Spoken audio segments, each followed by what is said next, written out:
አቤት አንደኛ ነገሥት ምዕራፍ 3 ሰለሞን ተቀብቶ ምድር እልል ብላ በበቅሎ ካህናቱ ቀብተውት ከሊታዋን ቦዲጋርድ ግራ ቀኝ ቆመው ሰማይና ምድር እልል ያለበት ዘመን ነበር። ጠቢብ ንጉሥ ከቻለ ልክ በዛ በበዓለ ሲመቱ የንግስናው ፈርዖን ከግብፅ መጣ በደስታ እና የፈርዖን ልጅ እኔማ ላንተ የምሰጠው አበባ አይደለም አለ። ምንድነው የምሰጠው? ሴት ልጅ ነው አለ። አንዲት ቀሚስ የለበሰች ልጁን ሚስት አድርጎ ሰጠው። ወደ ዳዊት ከተማ መጣት፣ እዛም ኖረች። ስትመጣ አንድ ነች። ይህች አንድ ሴት ከቁጥጥር ያትወጣ። ብዙ ጥበብ ስላለኝ ምንም ችግር የለውም። አይኑን ጨፍኖ ገና ሲገልጥ አንዷ የፈርዖን ሴት 50 ሆናለች ተባስታ። ትንሽ ሲቆይ 1000 ሆነች። አታምኑ። እያመጣች ስታስተዋውቀው እንደ ቀልድ እኮ ነው በእልልታ የገባቸው። በለቅሶ አልወጣለች። ታውቃላችሁ ትልልቅ ነገር ቶሎ አይጥለንም። ብዙ ጊዜ የሚጥለን ትንሽ ብለን የናቅናት ትልቅ ጉድ ነው የምታመጣው። ጥንቃቄ ይጠብቅሃል፣ ማስተዋል ይጋርድሃል።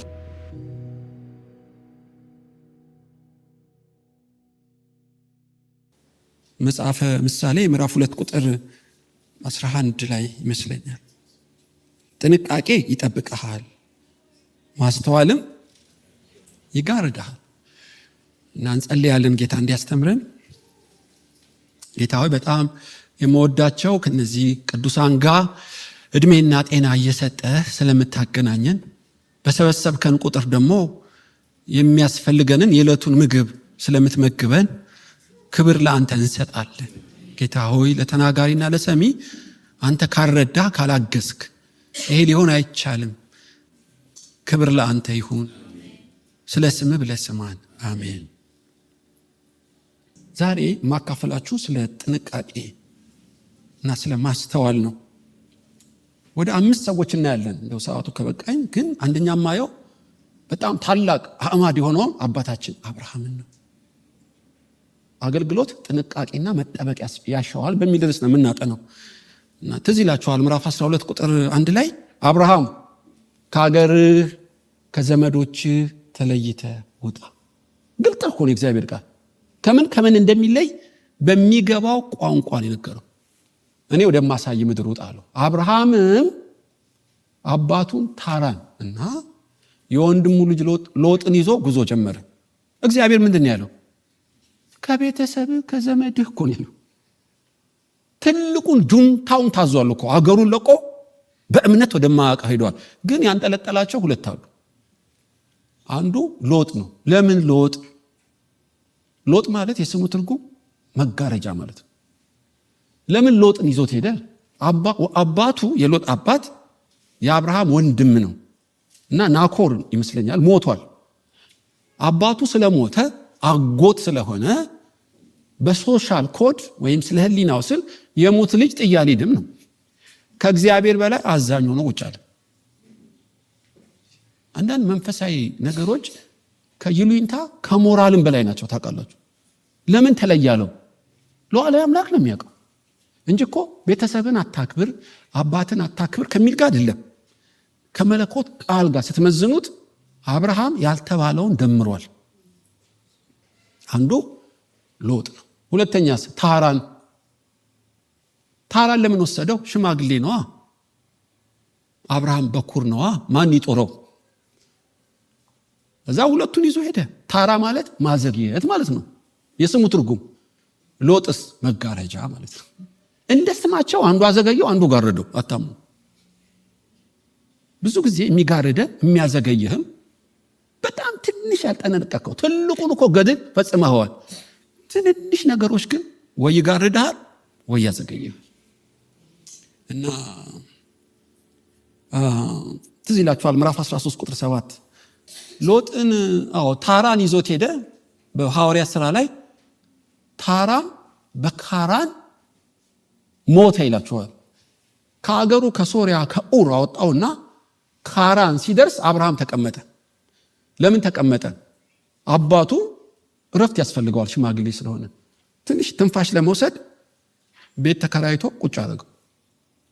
በፍጥነት ወደ ተባለው ለመገስገስ አልቻለም። ለምን? አባቱ ሽማግሌ ነው። አዘገየው፣ እንደ ስሙ አዘገየው። ከአብርሃም እኩል መሮጥ አይችልም። እግዚአብሔር የዲሲፕሊን እርምጃ ወሰደ። ታራን ገደለው። አለቀ። ለዓላማው ጨካኝ ነው። አብርሃም ያለዛ አይፈጥንም።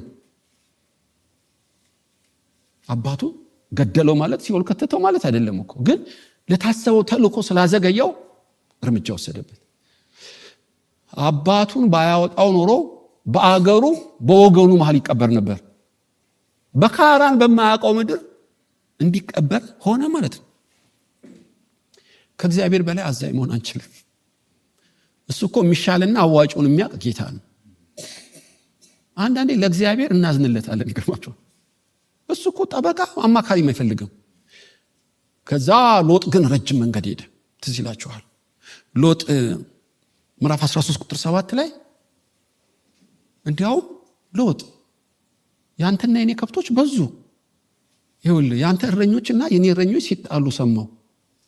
እቺ ቃሪያ ካደረች እኔ እናንተ መጣላታችን አይቀር። የኔ ፍየል ነው የወለደችው፣ ያንተ ፍየል ነች። የኔ ግጦሽ ነው ያንተ ግጦሽ እያሉ ብዙ ቦክስ ገጠሙ እረኞቹ። ሎጥ እኔ እናንተ ወንድማማች ነን፣ ልንጣላ እኮ አይገባንም። የፈለከውን ውሰድ እባክህ፣ በፍቅር ከኔ ተለይ አለው። አሁን ሙሴ ትሁት ስለሆነ ዝርዝር አይጽፍም እንጂ አብርሃምና ሎጥ ብዙ ጭቅጭቅ ውስጥ ገብተዋል። ምናልባት ሳራና ሎጥም ሊሆን ይችላል። ፍርድ ቤት ሄዱ። የኔ በግነች እያሉ የኔ ግጦሽ ነው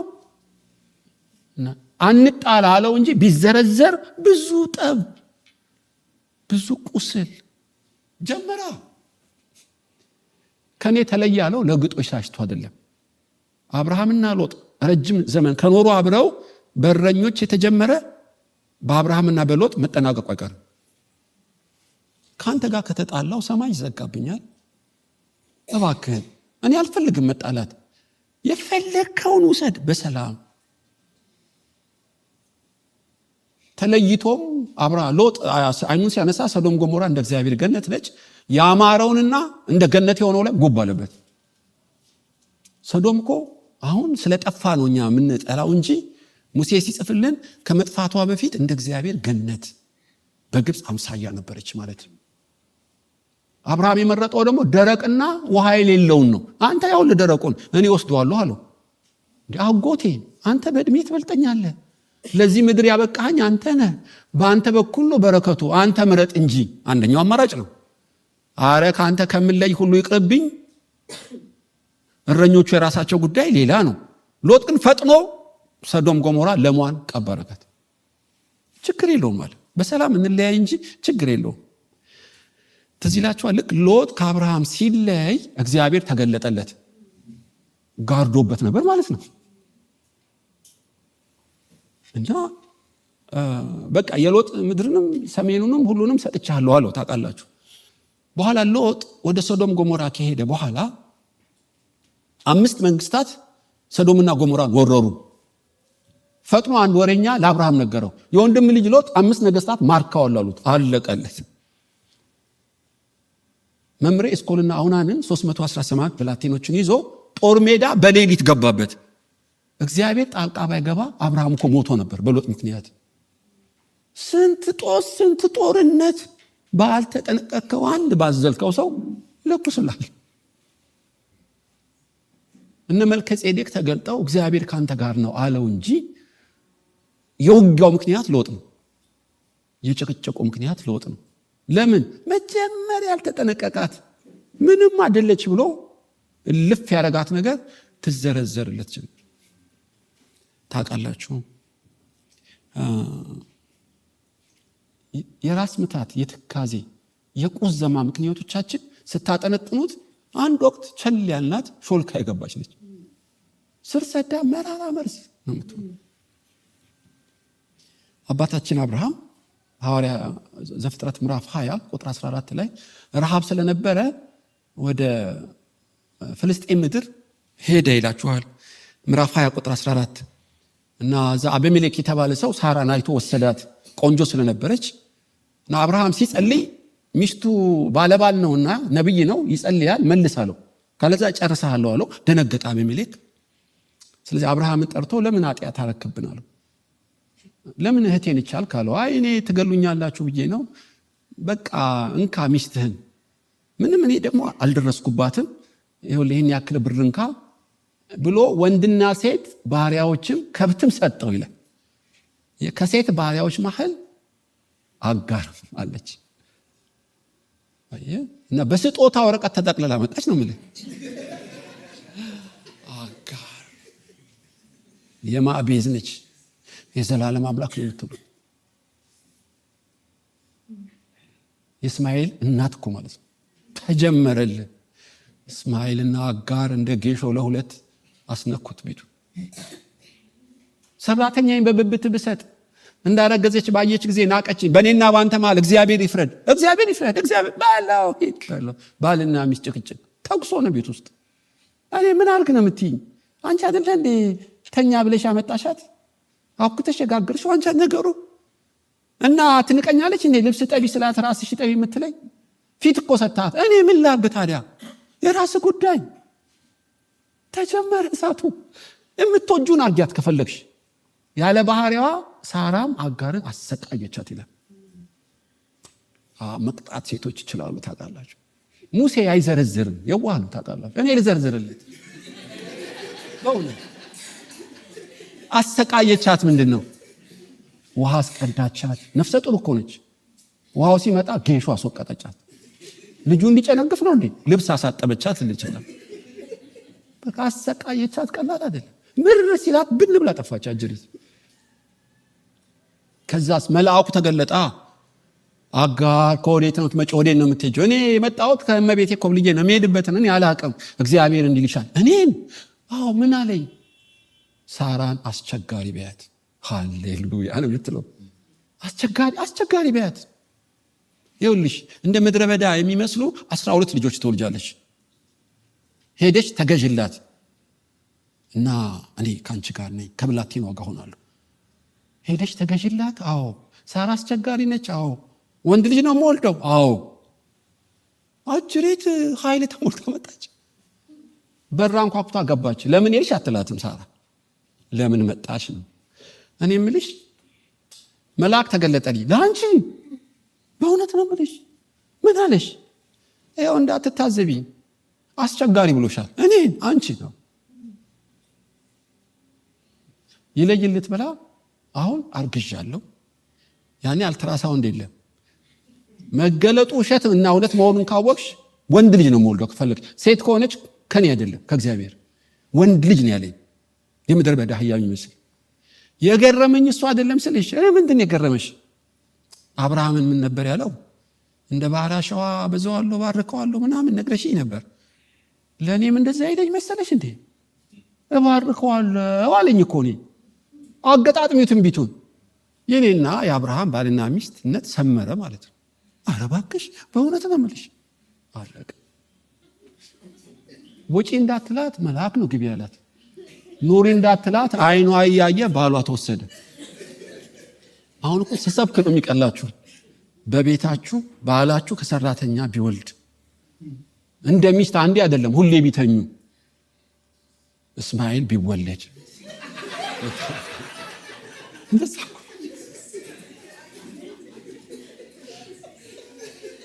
እንደዛ ነው። ታውቃላችሁ የአጋር ሳያንስ እስማኤል ተወለደ። በጣም የሚገርም ሰው። አሁን አጋር ምን እንደምትመስል እኔ ላብራራላት ትንሽ። ይኸውልሽ ሳራ የእስማኤል የሽንት ጨርቅ ተሰጥቷል ቢወርቅ ነግሬሻለሁ። እኔና አብርሃም ለቅሶ ደርሰን መጣ። አትቆነጥጠው። አብርሃም ያዝናል። ዝም እንዳትለው ምላስ ሊያወጣ ይችላል። በኋላ ኤዲት ያደርግልኛል። ይሄን መቼ በእውነት ረድ ድብን አለች እኮ ነው የሚባል። እኔ ያኔ ኮሌስትሮል ይኖራል ወይ ደም ግፊት አላውቅም፣ ግን ሽበት እንደሚኖራት አልጠራጠርም። እንቅልፍ እንደምታድር ይህ ሁሉ አጠንጥነው መቼ ተጀመረ ብትል አንዲት ቀን በስጦታ የመጣች አምላክ ሳይጠየቅ ሳይመረመር ግባ በለው ያለው አስገባለት ደናርጉ። አሁን እኮ እኛም ልጅ ወልደሽ በጸሎት የሰጠሽን ጌታ በደላላ ለመጣ ሰራተኛ ነው እንካ የምትይው። አንዳንዴ አረቄ ታቀምሰው ይሆናል አይታወቅም። ተለምንበት ይሁን አታውቅ። አጋንንት ይኑሩባት ደብተራ ተብታቢቱ ምንም ጥናት የለም። አለቀልህ በቃ መሰረት ትጥላለች። እኔ መኮንን አይደለም በእውነት ድካሙን እንደው ላቀርብላችሁ ብዬ ተጀመረ። በኦሪት ዘፍጥረት ምዕራፍ 9 ቁጥር 20 ላይ ኖህም ወይን ተከለ፣ ኮትኩቶ አሳደገው፣ ጠጥቶ ሰከረ፣ ራቁቱንም ወደቀ ይላል። ራሱ ተክሎ ያጠጣት ወይን ራቁቱን ቁጭ አድርገችው።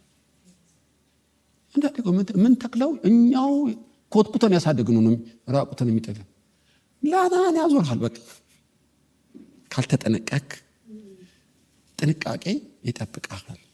ማስተዋል ይጋርዳል የሚባለው ይሄ። በኦሪት ዘፍጥረት ምዕራፍ 27 ቁጥር 47 ታውቃላችሁ። ሁለተኛውን ቤተሰብ ላምጣላችሁ። ኦሪት ዘፍጥረት 27 47 የርብቃ ንግግር ነው የተጻፈው። ሙሴ ነው የጻፈልን። ርብቃ መጣች፣ ለባሏ ለይስሐቅ ነው ሪፖርት የምታደርገው። በህይወት መኖር አልፈልግም፣ መሞት ይሻለኛል። እስከ ሞት ያስመረረሽ ምንድነው? እኔ የምወድሽ አንቺ ትሁት፣ እኔ አብርሃም ልጅ ምን ሆንሽ? እግዚአብሔር ከኛ ጋር ብዙ ቃል ኪዳን፣ መሞት ፈልጋለሁ መሞት። ለምን አለች ብትሉ ኤሳው ከዛ ሀገር ሴቶች 2 ሴቶች አግብቶ ነበር። የያዕቆብ ታላቅ ወንድም ሲያገባ ማንን ነው የምታገባው አላለችው። በቃ ድንኳን ተክላ ዳቦ ጋግራ ሽብሸባ ላይ ነች። አረ እቺ ሴት ማነች? እምነቷ አባቷ ማን ነው አላለችም። እሰይ ልጅ አገባ፣ 2 አገቡላት፣ አለቀላት። ለ2 አስመረሯት። ዝም ያለቻቸው የኤሳው ሚስቶች መሞት አሰኛት። ታውቃላችሁ፣ ያ ሁሉ መዓዛ፣ ያ ሁሉ ቅመም፣ ያ ሁሉ ህይወት እንደ ሞተ ዝንብ በቃ ጥላሸት ሆነበት። ያ ሁሉ ሽቶ ተበላሸ። በእውነት ያ ሁሉ የይስሐቅ ፍቅር 2 ሴቶች ገብተው እንደ እንዝር ታዞሩት ቤቱ። ካልተጠነቀቅ ቤት ሾልኮ እንደሚገባ ታውቅ መልስ ምት ይሰጣል። እና ጥንቃቄ እኛ የዘራነው ስንዴ ነው። እንክርዳዱ ከየት መጣ? ትንሽ እኮ ነው ሸለብ ስታረጉ እንክርዳድ ዘራበት። ሲያድግ ነው ያወቀው እንጂ የተዘራው ገና ያን ተኝተ ነው። ምን አለበት ስትል ጠቅ አለ።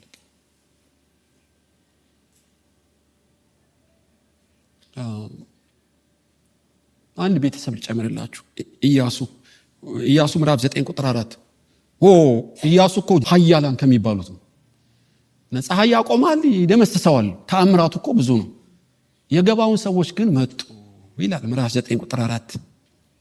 አሮጌ እንጀራ፣ አሮጌ አቁማዳ፣ የሻገተ እንጀራ፣ የተቀደደ ጫማ አድርገው እናንተ እነማን ናችሁ? ከሩቅ መጣን። ይኸው ጫማው አዲስ ነበር፣ አሮጌ ሆነ። እንጀራው ትኩስ ነበር፣ ይኸው ሻግቶልሃል። ከመንገዱ ርቀት እና ምን እንደምትፈልጉት የአምላካችሁን ዝና ሰማና እግዚአብሔር ያደረገላችሁን ቃል ኪዳን እንገባባ ብለው የኛ ህዝብ ላኩ። ከቅርብ መታችሁ እንደሆነስ እግዚአብሔር አጥፎ ካሉ አረ በአምላክን እንምላለን። አታይም እንዴ ሁሉ ጫማና ይሁሉ ሽበት ከመንገዱ ርቀት። እዛ ሙሴ ሲጽፍልን ኢያሱ እግዚአብሔርን አልጠየቀም፣ በእግዚአብሔር ስምም ማለላቸው። እንደ ላጲስ አትፍቀውም። አንዴ ማልክ እዛ 2 ደቂቃ ውስጥ ከጎረቤት እንደሆኑ አወቀ። ተናደደ። ምንም ማድረግ አይቻልም። የሚጠየቅ እኮ አምላክ ከጎኑ ነው። ቱሚምና ኡሪም ያላቸው ካህናት፣ ነቢያት አስገራሚ ጸጋ የሞላቸው ከጎኑ ናቸው። አልጠየቀም። አይ ከኔ ምርምር አያልፍም፣ በቂ ነው፣ መረጃቸው በቂ ነው፣ ማስረጃው በቂ ነው፣ ይሄው በሕያው አምላክ ስም ኑሩ ብሎ ማለት አለቀ። ውሃ ቀጂና እንጨት ፈላጭ ነው ብሎ ረገማቸው። አሜን። በህይወት ካተረፍከን እንቀዳለን። እስከ ዛሬ የገባውን ሰዎች አሉ በእስራኤል። ነገር ግን በዚህ አላበቃም። አየህ፣ ጥቂት ያላስተዋልከው ቸል ያልከው ነገር ብዙ ዋጋ ያስከፍላል። 2ኛ ሳሙኤል ምዕራፍ 21 የምታውቁት ታሪክ ነው። በሳኦል ዘመን ቀጥሎ ረሃብ ሆነ። ስሰብክ ቀላል ነው። የ3 ዓመት ረሃብ ይኸው ስንት እንስሳ ስንት ሰው ይረግፋል።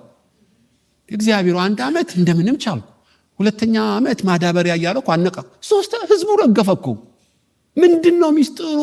ሱባኤ እንደ መስቀል አደባባይ ወጥተው ነብይ መጣ። ይሄ በጾም ጸሎት አይፈታም፣ ረሃቡ ይቀጥላል፣ ዝናብም አይዘንብም ይላል እግዚአብሔር። ለምን? ምክንያቱ ምንድነው? ምክንያቱ ከአንተ ጋር ይገናኝ። ከአንተ በፊት የነበረው ሳኦል የገባውን ሰዎችን ስለገደለ የደም ዕዳ አለበት። እናስ ከሞት የተረፉት ይቅር ካሉ ይቅር እልሃለሁ፣ ይቅር ካላሉ ረሃቡ ይቀጥላል ይልሃል አሉ። ወይ ጉድ! ማን ነው እሱ? ሳኦል እንደዚህ ያልኳል እንዴ? አዎ። ለምን እንዲያደረገ? ቃለ እውቀት የለውማ። የእግዚአብሔርን ስም የተማለውን አረከሰው።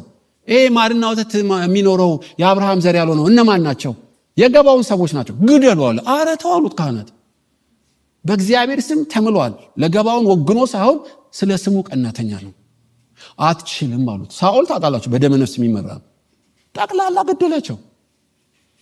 ከየዋሻው በየጉድባው የቀሩ ጥቂት ሰዎች ነበሩ።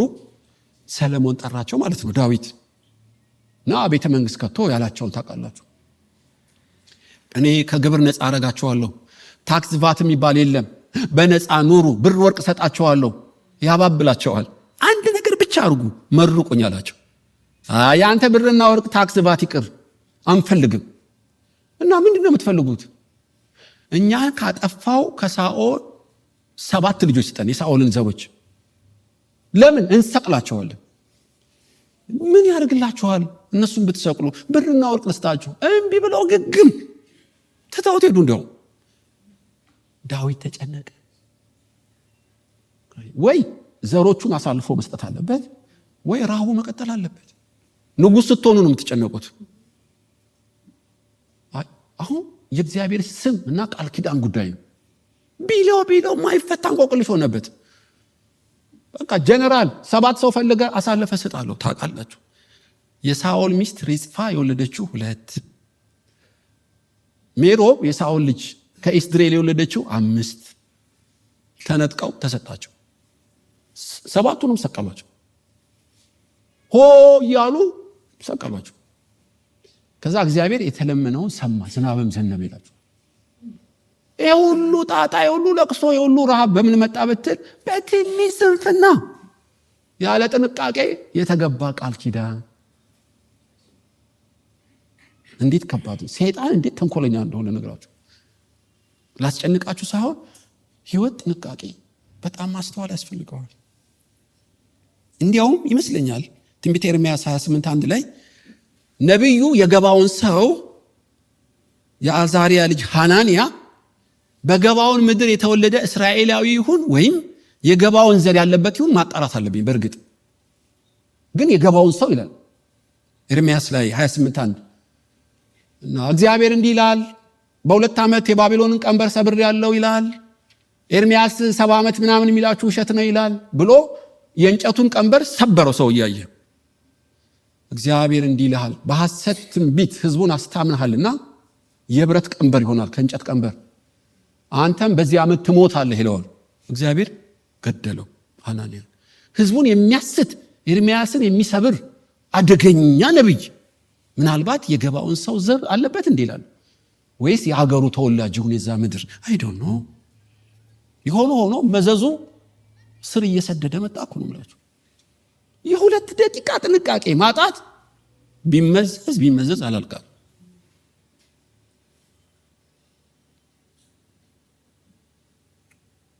አራተኛ ቤተሰብ።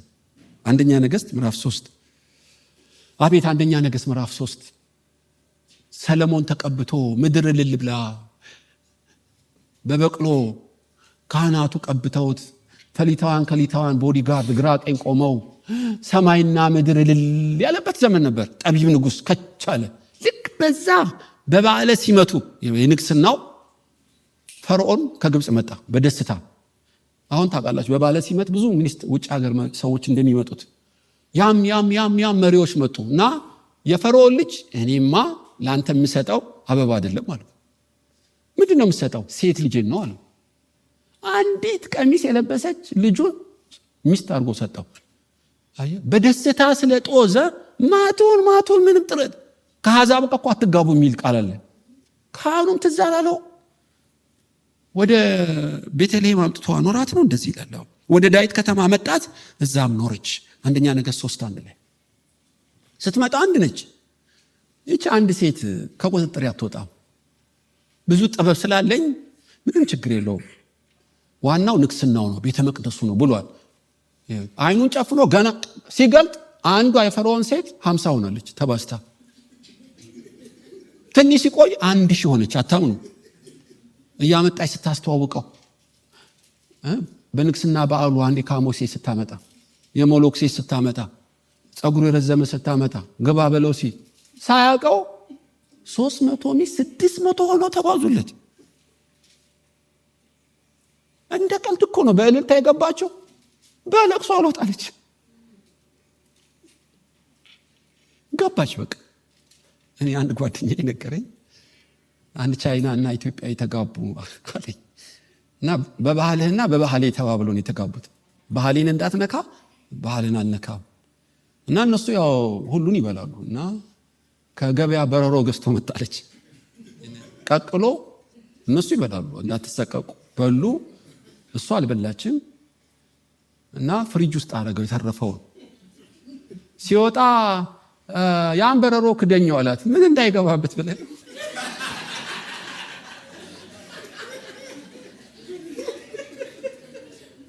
ሰለሞን በቃ የበረሮ መዓት ገባ። የማይከደኑ ሆኑ። 1000 በጣም ከባድ ነው። 1000 ሴት መቼ እንደሆነም እኮ የሚያውቅ አይመስለኝም በእውነት። በሙሉ ግን ኮኔክሽን የፈጠረችው የፈርዖን ሴት ልጅ ነች። የሰይጣን ቤዞ ነች። በቃ ሰይጣን እሷ ላይ ቁጭ ብሎ ይተኩስበታል። እሷ ላይ ቁጭ ብሎ ያነጋግረው ጀመር።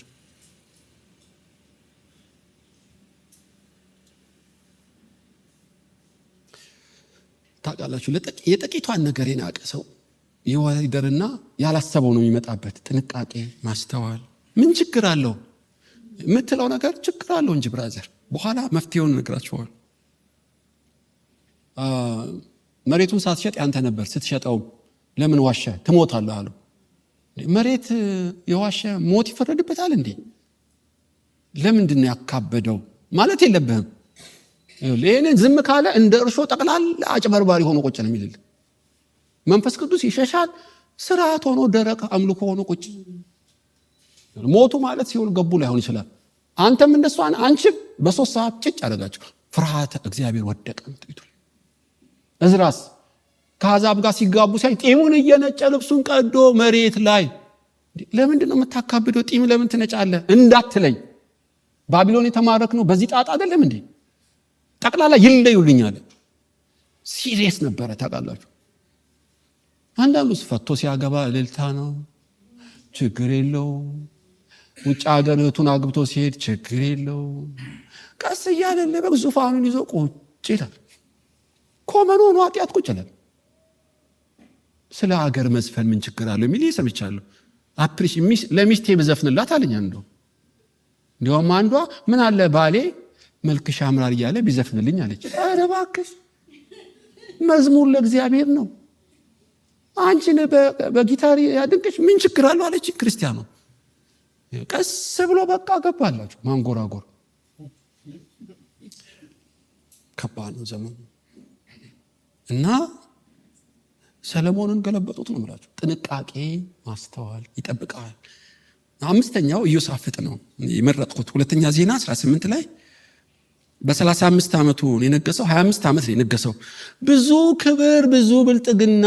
ኢዮሳፍጥ ግን ይሉኝታ የሚባል ትንሽ ስንፍና አለበት። አካብም የኤልዛቤል ባል እኮ ነው።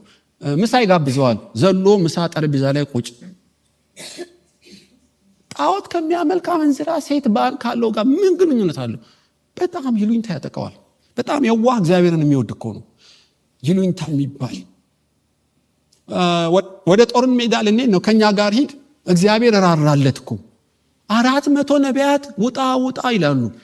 እውነተኛ ነቢይ ልኮ ተዋለው እና ገብቶታል ጣጣ ውስጥ ሊገባ እንዳለ። በይሉኝታ ግን ጦር ሜዳ ሄደ። እንዲያውም አካብ አሳተው። እኔ የተራ ወታደር ልብስ ለብሳለሁ፣ አንተ የንጉስ ልብስን አታውልቃለሁ። ታርጌት ውስጥ እኮ እንዲገባ ነው። የዋህና ሞኝ ነው። ይገርማችኋል። የንጉስ ልብስ ለብሶ ሲሄድ ቀስተኞች ለጥጠው አካብ ነው ብለው ሊገሉ ሲሉ አራ አይደለም ብሎ ጮኸ። እግዚአብሔርም አዳነው። አካብን በቀስት ጥሩር መሃል ወቅተው ገደሉት። በእርግጥ እና ነብይ ላከለት። ነብዩ እንዲያውም እዚህ ጋር ጽፌዋለሁ። ሚኪያስ ይባላል። የይምላ ልጅ ሚኪያስ ተናገረው። እንዲያውም ሁለተኛ ዜና 19:2 ላይ የነቢዩ የአናኒ ልጅ እዩ ከሃዲውን ታግዛለህ፣ እግዚአብሔርን የሚጠላውን ተወዳለህ፣ ስለ ጮክ አዳነ እንዳትደግም አሉ።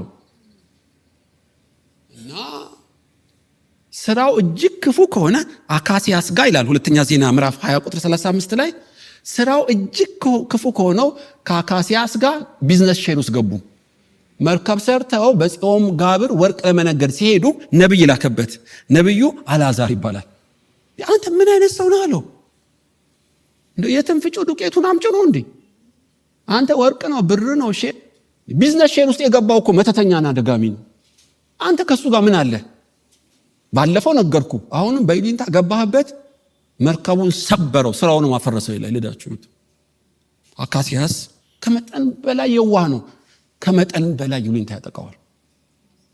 ያንም ያህል ታላቅ ንጉስ ብዙ ገድል በእጁ የተፈጸመ በትንሽ ይሉኝታ ብዙ ጣጣ መጣበት። ታውቃላችሁ ይሉኝታ በጣም ከባድ ነው። ብዙዎቻችንን ጠልፎ ይጥላል። በማያምኑበት ውስጥ ብዙዎች ይገባሉ። እሺ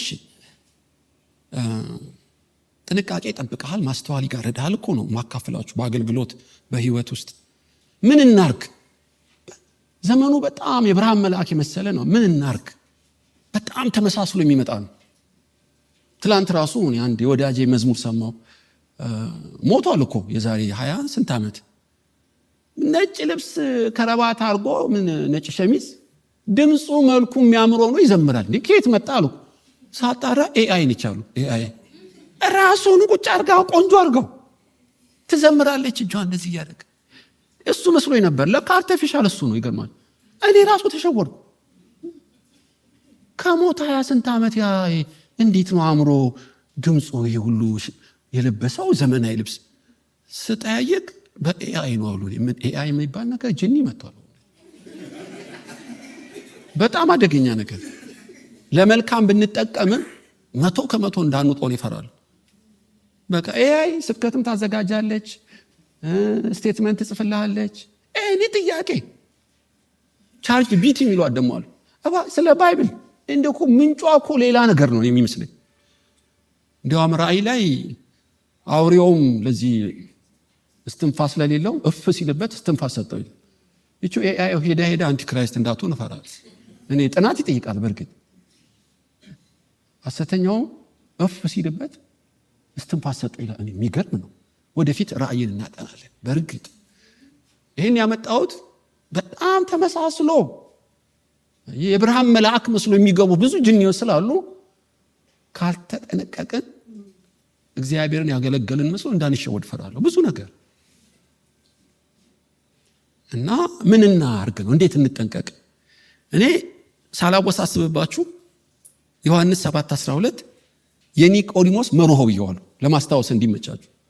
ታምረኛ ኒቆዲሞስ ከአርማትያስ ዮሴፍ ጋር ኢየሱስን የቀበረው ነው የምላችሁ። በሌሊት ኢየሱስ ጋር ሄደው የሚገርም ፍልስፍና በሉት ሰማያዊ ጥበብ እንደሆነ አላውቅም። ዮሐንስ 7:12 ስለ ኢየሱስ ብዙ ግራ ተጋባ ህዝቡ። አይ ሐሰተኛ ነው፣ አረ ነብይ ነው፣ ህዝቡን ያስታል፣ ብዙ ግርግር፣ አሳች ነው፣ ጋኔን አለበት። ምን ህዝቡ ተምታታ ስለ ኢየሱስ። እና ኒቆዲሞስ ብቻ ነው አስገራሚ ቃል ያወጣው። ምዕራፍ 7 ቁጥር 51 ላይ ዮሐንስ ወንጌል ህጋችን ከእርሱ ሳይሰማ ምን እንዳደረገ ሳያውቅ አይፈርድበትም። ይጠየቅ፣ ኢየሱስ ከአፉ ይጠየቅ። እንወቅ፣ እንመርምር፣ በጅምላ አትፍረዱበት። የራስ ጉዳይ። ነቢይ ከናዝሬት ይመጣል እንዴ? ከቤተልሔም አይደል መጽሐፉ የሚለው? እሱ እኮ ከናዝሬት ነው፣ ከመጽሐፉ ይበልጣል። የራስ ጉዳይ፣ የራስ ጉዳይ። ሁሉ ወደ ቤቱ ሄደ፣ ሁሉ ወደ ቤቱ ሄደ። ኒቆዲሞስ ግን ወደ ኢየሱስ ሄደ ይላል። ጌታ ሆይ ሰዎች እንዲህ ይሉሃል። በእርግጥ መጽሐፍ ሲመረመር ከቤተልሔም ነው ይላሉ፣ አንተ ከናዝሬት ነህ። ምንድነው ሚስጥሩ? ምን መሰለ ኒቆዲሞስ፣ ልክ ነው፣ እኔ እኮ ናዝሬት ነው ያደግኩት፣ ግን ህዝብ ቆጠራ ትዝ ይልሃል እና እናቴ ማርያምና ዮሴፍ የቤተልሔም የይሁዳ ነገር ስለሆኑ ሊቆጠሩ ሄዱ። እኔን ያኔ የ9 ወር ነፍሰ ጡር ነበረች እና ምጧ ሲመጣባት በቤተልሔም ኤፍራታ ውስጥ ነው የተወለድኩት። ኤፍራታ ውስጥ ነው የተወለድከው? ትንቢቱ ይፈጸም ዘንድ እዛ ነው። በእውነት ነው የምልህ። ህዝቡ እኮ ከናዝሬት ነው ይላሉ። መች ጠየቁኝ? ወደ እኔ ቢመጡ እኮ ከጉድ ያመልጡ ነበር። የዮሴፍ ልጅ ነኝ ይላሉ። ቢጠይቁኝ እኮ የእግዚአብሔር ልጅ ነኝ ይላቸዋል።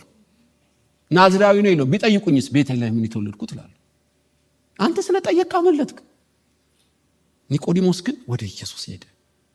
ከዚህ ሁሉ ውዥንብር ምን ያስመልጣል ብትል ወደ ኢየሱስ መምጣት፣ ከእግሩ ስር መሆን። ጌታ ኢየሱስ ሆይ ማለት ከሱ ጋር ስትጣጋ አቤት ሁሉን ትመረምራለህ እንጂ አይመረምሩህም።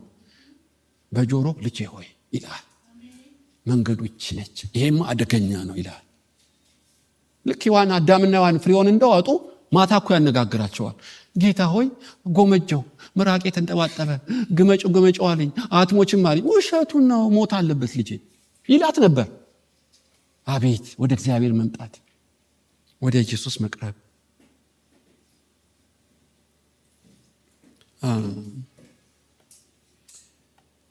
አንድ ወቅት እኔ አናጢ ነበርኩ የሆነ ፋብሪካ እና የወታደር ቤት ስለነበረ በጣም ሎድ ሲያበዙብን ጾም ጸሎት አወጅኩ። እኔ ያወጅኩት 3 ቀን ማንም እንዳይበላሉ።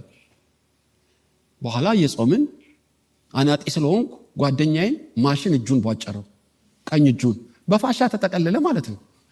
ያውም ክርስቲያን አይደለም እና ይኸውልህ እጄ በፋሻ ታስሯል፣ በግራ እጄ መብላት አልችልም፣ አጉርሰኝ አለኝ። ምን ችግር አለው?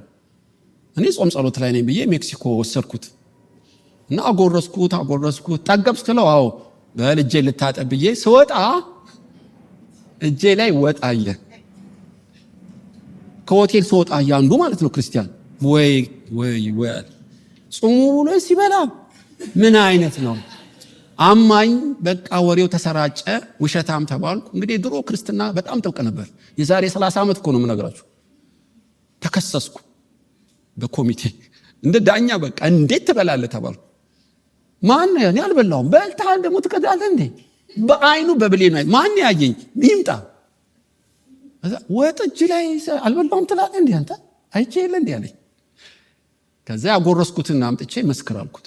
ኧረ አልበላም እጄ እኮ ስለተመታ አፈረ ማለት ነው። ነው ቢጠይቀኝ ለምን ጾም ጸሎት ላይ በላ ቢለኝ አይ አበላው ነው የምለው። ስላልጠየቀኝ መፍትሄ ግራ ገባው። እሱ ራሱ ስቶ አሳተ ማለት ነው። አየህ። እና ወደ ኢየሱስ ስትመጣ ትክክለኛ ሚስጥሩን እኮ ይነግራል። የሁሉን የሚችል አምላክ ከጥቃቅን ቀበሮች ከገባውን አሳቾች የሚያድን ከፈርዖን መንፈስ የሚያድን ኢየሱስ አለ። ወደሱ ከመጣ ተዘልለ ተቀመጥክ፣ ማንም ሊያሳሰትህ አይችልም። ጌታን መጠየቅ። ሳኦል አቤሜሌክ እና ዳዊት መፈንቅለ መንግስት አድርገውብሃል አለው። ዶይቅ አድርገውብኛል አዎ ይመርመር እስቲ አላለም። 85ቱን ካህናት ጭጭ በሰይፍ ስለት ጌታ ሆይ አይባልም። ግርግታው እየበዛ መጣ። ካህኑ ኤፉዱን አምጣልኝ፣ ወደ ጦር ሜዳ ልሂድ፣ እግዚአብሔር ሆይ ደግሞ ግርግታውን ያህል በቃ እጅን መልስ፣ ጸሎት አያስፈልግም ብሎ ዘሎ ገባበት። ይገርማል። በምናየው በምንሰማው ከተነዳ በጣም አሳይ ዘመን ነው በእውነት ነው ማለት። አዋጭና ዘላቂ መንገድ የሚናገር ኢየሱስ ብቻ ነው። ወደሱ መቅረብ። ዛሬ በቃልና በጸሎት ወደ ጌታ ከቀረብ ይህን ክፉ ዘመን እናመልጣለን። ትዝ ይላችኋል ብዙ የሳቱ አሉ በመጽሐፍ ቅዱስ። ዛሬ በቤተሰብ ችግር የገጠመሃለህ እንደ አብርሃም ሳትፈልገው የገባ ልታወጣው ያልቻልክ እንደ አብሮ የተደወረብህ እንዴት እንቆቅልሹ መፍታት ያቃተሃለ ችግር የለውም። ወደ ኢየሱስ ነው ይፈታዋል። እሱ በቃ አዙሪት ውስጥ እኮ ከቶ አይተወንም። ያለ ጥንቃቄ እንደ አጋር መልካም መስሎ የገባለ ማውጣት ያቃተህ ኢየሱስ ይችላል። ነቅሶ ነው የሚያወጣው። ይገርማችኋል። ጌታ ኢየሱስ ጋር ተስፋ አለ። እኛ አንችልም። እንክርዳድና ስንዴው ተደባልቋል። ለእግዚአብሔር ግን ሁሉ ይቻለዋል። በትዳር እንደ ኬጢ ልጆች የተጣመረብህ አለ፣ የተጠመጠመብህ ተሳስተ የገባው ቃል ኪዳን አለ እንደ ኢያሱ። በቸልታ ወደ ቤት የገባች የፈርዖን መንፈስ፣ በይሉኝታ የገባበት ማህበርና ቢዝነስ አለ። ልውጣም ልኑርም የማያሰኝህ ምንም ችግር የለውም። ሸክም የከበደ ሁሉ ኢየሱስ ይላል ወደ እኔ ኑ። በእውነት ኢየሱስ ልክ እንደዛ ንጉሥ ሲጮህ እንዳዳነው ለሚጮሁት መልሳለሁ። ለጮሁ መድኃኒት አለው ኢየሱስ። ያያል፣ ያድናል፣ ያስመልጣል።